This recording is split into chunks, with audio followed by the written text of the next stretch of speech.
கர்த்தருடைய பரிசுத்த நாமத்திற்கு மகிமை உண்டாவதாக. இன்றைய நாளுக்குரிய வேதவசனம். நான் கூப்பிட்ட நாளிலே எனக்கு மறு உத்தரவு அருளினீர், என் ஆத்துமாவிலே பலன் தந்து என்னை தைரியப்படுத்தினீர் என்பதே சங்கீதம் 138 அதிகாரம் 3வது வசனம். ஆம் அன்பானவர்களே, நாம் முதல் பாகத்தில் நான் என்ற தலைப்பில் நம்ம பார்த்தோம்.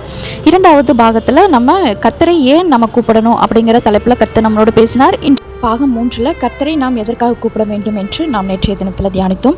இன்றைய நாளில் நாம் கர்த்தரை எப்படி கூப்பிட வேண்டும் என்கிற பகுதியில் நாம் இன்னைக்கு தியானிக்க போகிறோம். கர்த்தர் அடையாளை மறைத்து கர்த்தர் வெளிப்பட வேண்டுமா நான் ஜெபிக்கிறேன். கர்த்தரை நாம் எப்படி கூப்பிட வேண்டும் அப்படின்னு கேட்டால், ஒரு தகப்பன் தன் பிள்ளைகளிடம் பேசுவதைப் போல, ஒரு நண்பர்களுக்குள்ள பேசுகிறதைப் போல எளிமையாகவும் உண்மையாகவும் நம்ம கூப்பிட்டா மட்டும் போதும். ஏன்னா வேதம் சொல்லுகிறது, உண்மையுள்ள இருதயத்தோடு கூப்பிடுகிற எல்லோருக்கும் கர்த்தர் சமீபமாக இருக்கிறார் என்று வேதம் சொல்லுகிறது. இரண்டாவதாக, இயேசு என்கிற நாமத்தினால நம்ம கூப்பிட வேண்டும். நீங்கள் என் நாமத்தினால எதை கேட்டாலும் பிதா குமாரில் மகிமைப்படும் பொருட்டு அதை செய்வேன் என்று யோவான் 14:13 தேவன் சொல்லுகிறார். மூன்றாவதாக, நம் தாழ்மையோடு கூப்பிட வேண்டும். வேதம் சொல்லுகிறது, நொறுங்குண்ட இருதயம் உள்ளவர்களுக்கு கர்த்தர் சமீபமாக இருந்து நறுங்குண்ட ஆவியுள்ளவர்களை ரட்சிக்கிறார் என்று வேதம் சொல்லுகிறது. நாம் எப்படி கூப்பிட வேண்டுமா? விசுவாசத்தோடு கூப்பிட வேண்டுமாம். அடுத்தாவது வேதம் சொல்லுகிறது, சந்தேகப்படாமல் விசுவாசத்தோடு கேட்க கடவன் என்று. அப்படிப்பட்ட வார்த்தைகளை நாம் சொல்லி கூப்பிட வேண்டும்.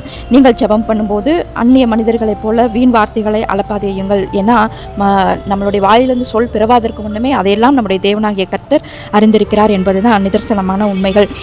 மொழிகள் எதுவாக இருந்தாலும் அவர் எல்லாவற்றையுமே அறிந்திருக்கிற தேவனாக இருக்கிறார். ஆனால் நம்ம எங்கெல்லாம் கூப்பிடணும் அப்படின்னா, நம்ம சமையல் செஞ்சுட்டு இருக்கும் போதாக இருக்கட்டும், நம்ம வேலை செய்கிற இடத்துலையா இருக்கட்டும், படிக்கிற இடத்துலையா இருக்கட்டும், நம்ம நடந்து போகிற இடத்துல எப்படி கூப்பிட்டாலும் நம்மளுடைய தேவன் கூப்பிடுகிறதுக்கு பதில் கொடுக்கிற தேவனாக இருக்கிறார். ஆனால் இன்றைய நாளில் நம்ம ஒரு தீர்மானத்தை நம்ம எடுப்போமா? காலையில் எழுமினோடனே, கர்த்தாவே இந்த நாளை கரத்தில் ஒப்படைக்கிறோம், இந்த நாளுக்குண்டான ஆசீர்வாதங்களை தாங்க, எங்களை போக்கில் வரத்தில் ஆசீர்வதிங்க, அக்கம் பக்கத்தினை ஆசீர்வதிங்க என்று ஜெபத்தினால நம்ம அவரை கூப்பிட்டு அந்த நாள் முழுவதும் அவருடைய கரத்தில் நம்ம ஒப்படைப்போம். அவர் கரத்தில் ஒப்படைக்கும் போது அந்த நாள் அவ்வளோ மகிமையாக இருக்கும் அப்படிங்கிறத நம்மளால் உணர முடியும். நீங்கள் வேணால் ட்ரை பண்ணி பாருங்கள், கண்டிப்பாக ஒரு மாற்றத்தை நீங்கள் காண்பீங்க.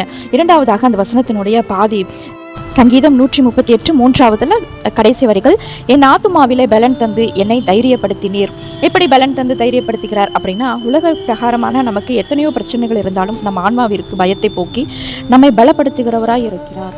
நாம் ஒவ்வொருவருக்கு தேவையான நம்பிக்கையும் பலனையும் கர்த்தர் மட்டுமே தருகிறார். அந்த பலனை அடைய நாம் என்ன செய்ய வேண்டும் என்றால், தேவனை நோக்கி அனுதினமும் நாம் கூப்பிட வேண்டும், அவரோடு நடக்க பழகிக்கொள்ள வேண்டும். அவருடைய வார்த்தைகளை மற்றவர்களுக்கு எடுத்து சொல்லுகிற பிள்ளைகளாக நாம் ஒவ்வொருவருமே வளர வேண்டும். ஏன்னா நம்ம பெற்ற இன்பம், நம்ம பெற்ற சந்தோஷம் மற்றவர்களுக்கு கிடைக்கணும் அப்படிங்கிறதுல நம்ம முழு முயற்சியாக நம்ம கர்த்தருடைய வார்த்தைகளை பகிர்ந்து கொள்ளணும். அப்படிங்கிறதுனால இந்த நாளில் நம்ம அதை கற்றுக்கொள்ள போகிறோம். கர்த்தர் இந்த வசனத்தையும் இந்த வார்த்தைகளையும் ஆசீர்வதிப்பாராக. ஆமேன். பகிர்வோம் இயேசுவின் அன்பையும் அவருடைய வார்த்தையையும்.